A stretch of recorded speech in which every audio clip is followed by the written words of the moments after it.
Losing a spouse is one of life's most painful and life-altering experiences. It's not just the emotional pain of grief, it's the overwhelming sense of loneliness, the unexpected responsibilities, and the countless decisions that suddenly fall on your shoulders. When you're grieving, your emotions are raw, and it's easy to make decisions based on sadness, loneliness, or even pressure from others. But some of these decisions can lead to unnecessary regrets, financial trouble, or emotional setbacks that make the healing process even harder. While everyone experiences grief differently, there are a few things that widows and widowers should always think twice about before saying yes to. In this video, we'll discuss 5 major mistakes that many people unknowingly make after losing a spouse, decisions that often bring more harm than good. By knowing about these common pitfalls in advance, you can protect your emotional, financial, and physical well-being and navigate this difficult chapter of your life with clarity and confidence. Stay with me until the end, because these insights aren't just about avoiding mistakes. They're about making sure you move forward with strength, dignity, and the support you deserve. Now let's get started. One of the biggest mistakes many people make after losing a spouse is rushing into financial decisions. Suddenly, you're faced with bank accounts, insurance policies, investments, and even the question of whether to keep or sell your home. In the midst of grief, taking immediate action may seem like a way to regain control, but the reality is, grief clouds judgment. Many widows and widowers feel pressured by family, financial advisors, or even their own emotions to make big financial changes. Selling a house, moving to a new location, withdrawing large sums of money, or investing in something unfamiliar may seem like a fresh start, but making irreversible financial decisions too soon can lead to serious regrets.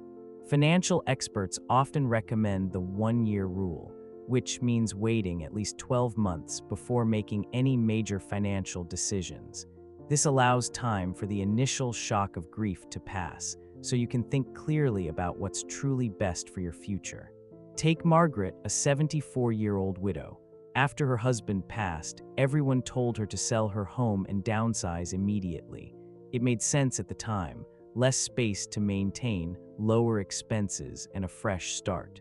Within a few months, she sold the house they had lived in for 40 years and moved to a smaller apartment. But once the initial shock of her loss wore off, she deeply regretted her decision. She missed her neighbors, familiar surroundings, and the comfort of her home. She wished she had given herself more time to process before making such a drastic change, protecting yourself financially. Another financial mistake many widows and widowers make is being too trusting of financial advisors, salespeople, or even family members.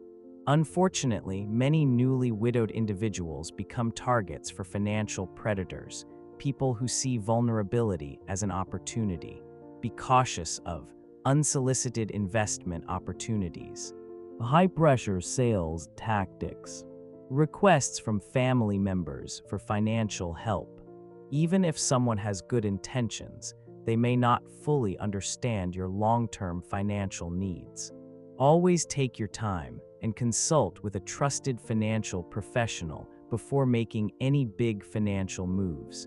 After losing a spouse, it's natural to want time alone. Grief is deeply personal, and sometimes solitude feels like the only way to process pain. However, completely withdrawing from friends and family can make healing even harder. The dangers of isolation. Many people fall into a habit of avoiding social interactions, telling themselves they just need more time. But what starts as temporary withdrawal can quickly turn into long-term isolation.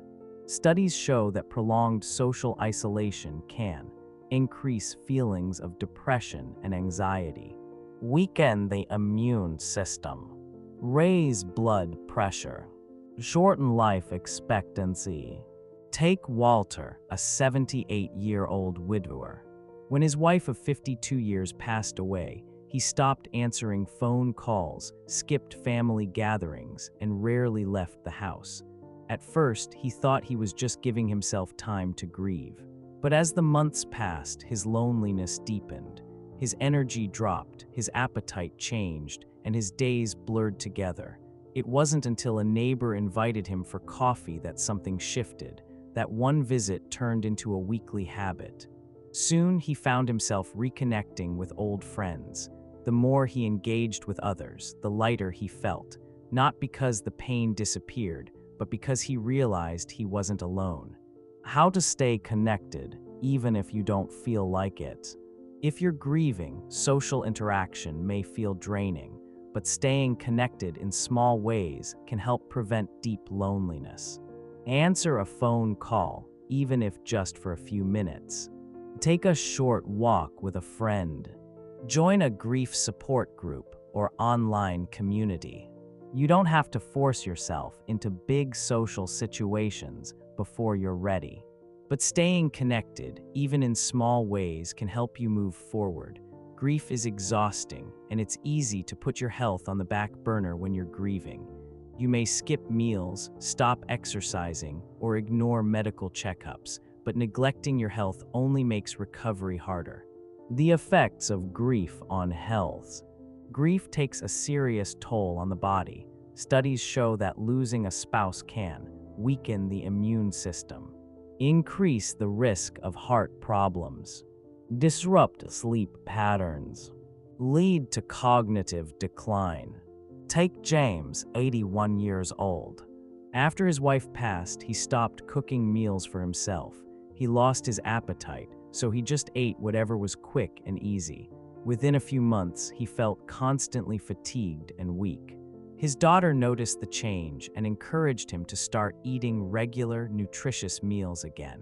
Once he made small changes, like drinking more water, eating whole foods, and taking daily walks, his energy levels improved, and he felt more emotionally stable. Self-care tips for grieving widows and widowers.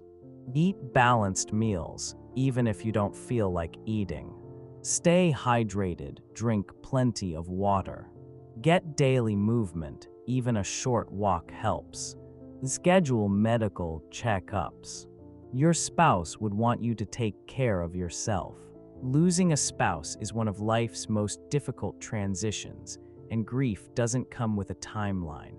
But by avoiding these 5 major mistakes, you can protect your emotional and financial well-being as you heal. Don't rush major financial decisions. Don't isolate yourself from loved ones. Don't neglect your health.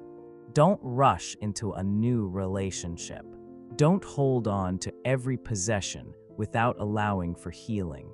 Healing doesn't mean forgetting. Moving forward doesn't mean leaving your spouse behind. It means honoring their memory while continuing to live with purpose, peace, and even joy. Which of these insights stood out the most to you? Leave a comment below and share your thoughts. If you found this video helpful, please like, subscribe, and turn on notifications. Your support helps us continue creating content that guides and encourages you. Thank you for watching, and I'll see you in the next video.